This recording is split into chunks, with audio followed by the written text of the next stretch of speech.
Mas na maioria das vezes, quando a prova se levanta, o crente tem duas escolhas: ou ficar vendo a prova acontecer, ou ficar vendo o leão rugir, ou ficar vendo o gigante se levantar, ou então se colocar de pé.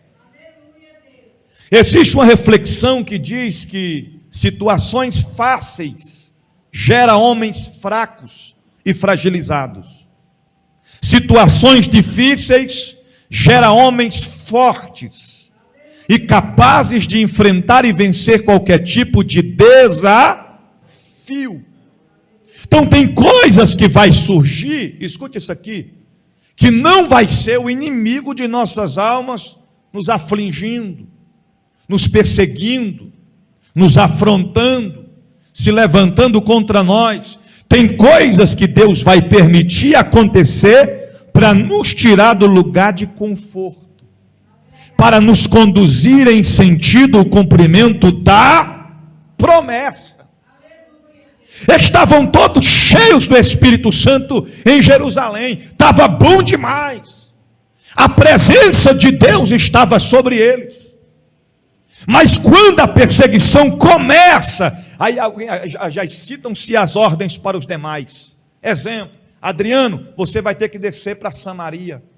Fernando, você vai na direção da Judéia. E assim eles vão se espalhando.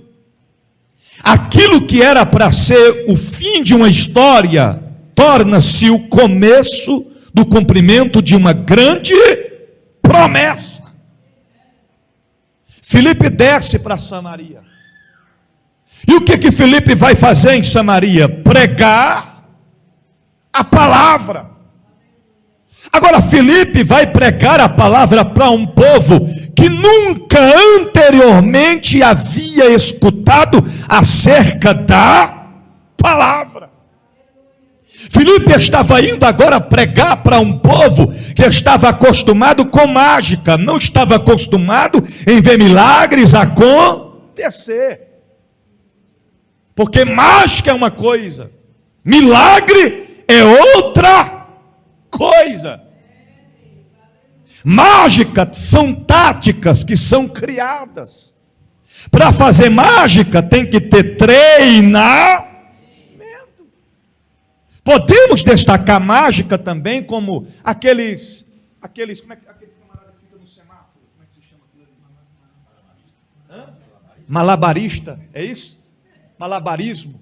Isso. Camarada tem que treinar. Às vezes você para no semáforo, está lá com 5 bolinhas na mão, joga a bolinha para cima, está todo sorridente, e você está olhando e está pensando, vou dar uma moedinha para ele. Quando pensa que não, cai 2 bolinhas no chão, você olha e fala, já errou. Errou. Não é assim? Uns mal começam, já erra ali, porque tem que ter treinamento. Eles estavam acostumados com isso.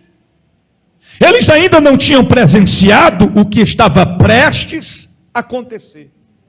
Então, quando Filipe chega pregando a palavra para eles, a Bíblia fala que eles, unanimemente, em outras palavras, todos, voltaram suas visões, seu campo de visão, para Filipe. Aqueles que estavam voltados somente para Simão, agora estão voltando os seus entendimentos para Filipe. Porque se vocês lerem o texto, a Bíblia diz que eles estavam observando, ouvindo e vendo os sinais que Filipe operava. E que sinais eram esses? A Bíblia diz que os demônios de muitos, se vocês lerem o texto, a escrita diz, de muitos que os tinham, ou seja, uma grande quantidade de pessoas de Samaria estavam possuídos por espíritos malignos, por demônios. A Bíblia fala de natureza que eles saíram gritando. Os demônios saíam gritando dos corpos daquelas pessoas, porque Filipe chegou para desfazer as obras que o diabo estava fazendo. Em outras palavras, Filipe estava chegando para colocar um ponto final nos argumentos, nas armadilhas, nas artimanhas que Satanás estava fazendo, impregnando em Samaria. Mas Filipe estava ali direcionado por Deus. Então, quando Filipe começa a pregar, os demônios das pessoas começam a ser expelidos. Os demônios se retiram gritando, se debatendo. Que mais? A Bíblia fala que os coxos e paralíticos eram curados. Existe um diferencial de coxo e paralítico. Coxos são pessoas que têm deficiência nos pés ou nas pernas, mas ainda assim conseguem se locomover com muito trabalho.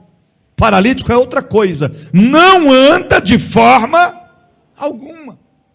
Mas para Filipe não importava o grau, a situação, a enfermidade que aquelas pessoas tinham. Quando Filipe chega e começa a pregar, a Bíblia diz que os demônios saíam em alta voz, e os paralíticos e os coxos eram curados. E o texto conclui dizendo assim: e havia grande alegria naquela cidade. Alegria. Aonde a presença do Espírito Santo de Deus chega, tem que imperar a alegria. Filipe chegou. A alegria chega juntamente com ele. Quem tem o Espírito Santo de Deus é alegre. Diga-se para o seu irmão: quem tem o Espírito Santo é alegre. Agora olha aqui para mim, não confunda duas coisas. O que, bispo? Então quer dizer que quem tem o Espírito Santo não fica triste? Fica. Mas a Bíblia diz que a tristeza pode durar uma noite, mas a alegria vem pelo ar. Porque tem gente que não consegue ficar alegre em momento nenhum.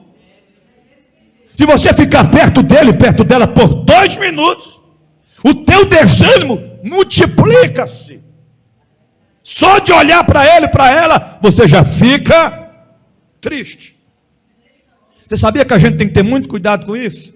Que tem gente que, além de ser assim, quer transmitir a unção dobrada da tristeza para a gente.